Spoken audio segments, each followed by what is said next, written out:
Gartner Intelligence's review of the medical manufacturing market suggests great strength through 2019. Learn more on why in this month's Market Minute.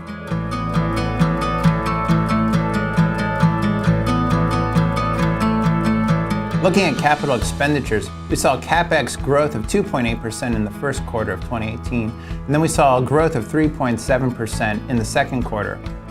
Looking at the statistical relationship between revenue growth and capital expenditure in this industry, we see a positive relationship. And so if we take Wall Street's projections of revenues through 2019 and the second half of 2018, and we apply that relationship to capital expenditure, we should see with confidence capital expenditure growth through the next 18 months. Wall Street's data is copacetic with Gartner's own business intelligence survey data as well.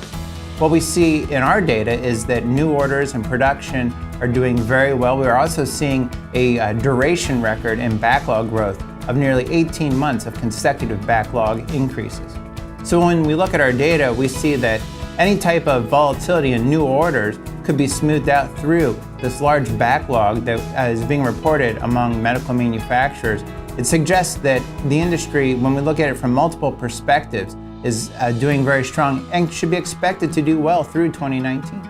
To learn more, I would encourage you to visit our website at gardnerintelligence.com.